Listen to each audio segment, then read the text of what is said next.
வாழ்க நலமுடன். நம்ம நலமுடன் வாழணும்னா ஆரோக்கியமான உடம்பு அவசியம். ஆரோக்கியமான உடம்பை பெறறதுக்கு 2 வழி இருக்கு. ஒன்று, எந்த காரணங்களாலாம் நம்ம உடம்பு பலப்படுதோ, அதாவது ஸ்ட்ரென்த் ஆகுதோ, அதையெல்லாம் நம்ம செய்யணும். எந்த காரணங்களால நம்ம உடம்பு பாதிக்கப்படுதோ, அதாவது பலவீனப்படுகிறதோ, அதெல்லாம் நம்ம செய்யவே கூடாது. அப்ப நம்ம உடம்புக்கு பலம் எது, பலவீனம் எது, நம்ம உடம்புக்கு நல்லது எது, கெட்டது எது அப்படின்றத நம்ம தெரிஞ்சிருக்கிறது ஒவ்வொரு மனுஷனுடைய அவசியம். அப்ப அதை தெரிஞ்சுக்கணும்னா நம்ம உடலை பற்றிய அடிப்படை அறிவியல் கண்டிப்பாக ஒவ்வொரு மனிதனுக்கும் தெரிஞ்சிருக்கணும். அதனால இந்த முதல் பதிவில் இந்த உடம்பு எதனால் ஆனது, நம்ம உடம்பு எதனால் ஆனது அப்படின்றத பற்றி அடிப்படையான கட்டமைப்பு, உடலுடைய கட்டமைப்பை பற்றி நம்ம முதல் பதிவில் பார்ப்போம். நம்ம ஒரு உதாரணத்து மூலமாக தெரிஞ்சுப்போம். இது மாவுக்கள்.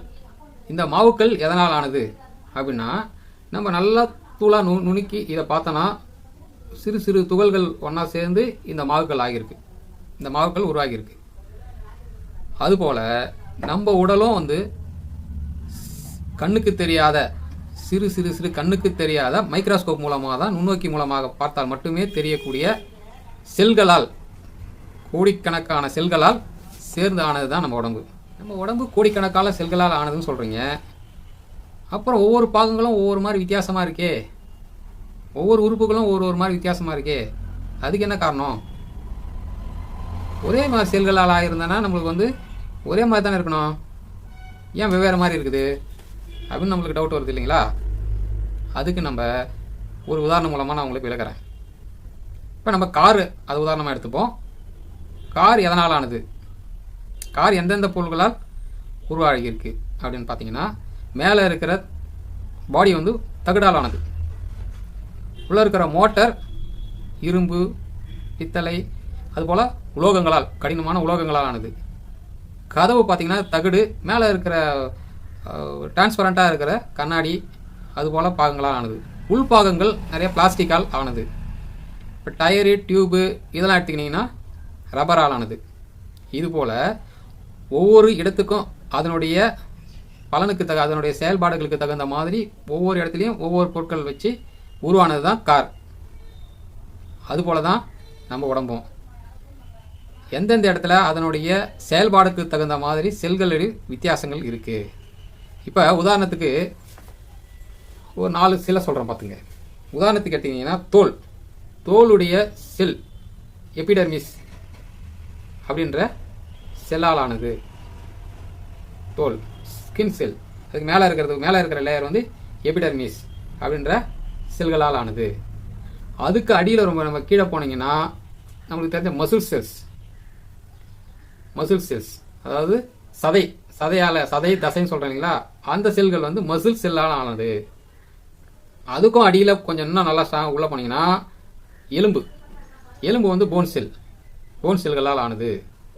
இப்போ நம்ம மூளையிலிருந்து கன்வே ஆகிற ஒவ்வொரு உறுப்புகளுக்கும், உணர்வு உறுப்புகளுக்கு போகிற ஒரு ஒயர் மாதிரி வச்சுக்கலாம், அதெல்லாம் நர்வ் செல். உணர்வு உறுப்புகளுக்கு போகும், அங்கேருந்து உணர்வு உறுப்புகள்லேருந்து நம்ம மூளைக்கு ரிட்டர்ன் போகிறத அது எல்லாமே நரம்பு செல்களால் ஆனது. இது மாதிரி அந்தந்த செயல்பாடுகளுக்கு தகுந்த மாதிரி செல்களில் வேறுபாடுகள் இருக்கு. அதாவது பல வகையான செல்கள், எபிடெர்மிஸ், மசில் செல், போன் செல், நர்வ் செல் அப்படின்ற பல வகையான செல்கள் சேர்ந்து, அதாவது பல வகையான கோடிக்கணக்கான செல்கள் சேர்ந்து உருவானது தான் நம்ம உடம்பு. அப்போ அந்த ஒரு செல் எப்படி இருக்குன்றத நம்ம பார்ப்போம். பொதுவாக எல்லா செல்களுக்குமே 3 பாகங்கள் தான், 3 பாகங்கள் சேர்ந்தது தான் ஒரு செல். அது எப்படின்னா, மேலே இருக்கிற ஒரு செல்லு ஒரு உருண்டையாக இருக்குன்னு வச்சுக்கோங்க.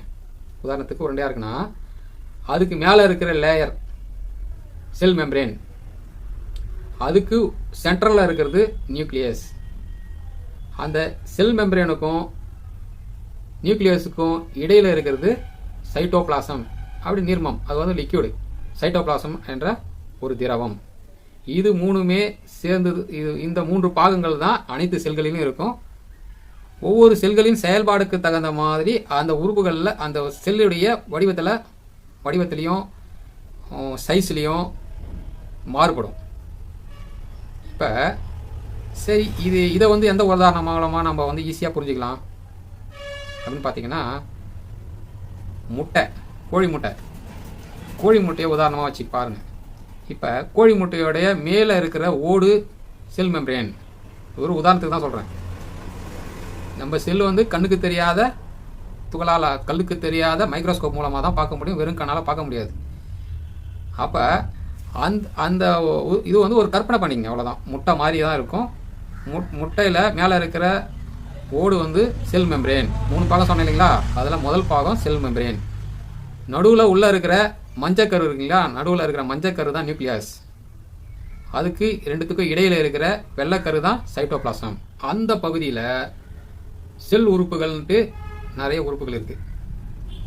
இப்போ செல்லையே நம்ம மைக்ரோஸ்கோப் வச்சு பார்த்தா தான் தெரியும். அதுக்கு உள்ளார அந்த வெள்ளைக்கருவில் அந்த சைட்டோபிளாசம்ன்ற லிக்விடில் அதுக்குள்ளார நிறைய செல் ஆர்கனல்ஸ், அதாவது செல்லுடைய உறுப்புகள் சொல்லுவாங்க தமிழில். செல் ஆர்கனல்ஸ் இருக்குது. உதாரணத்துக்கு ribosome, lysosome, கோல்கி apparatus, mitochondria, endoplasmic reticulum அப்படின்ற நிறைய செல்லுக்குள்ளார இருக்கிற உறுப்புகள். இது ஒவ்வொன்றும் ஒவ்வொரு வேலைகளை செய்யும்.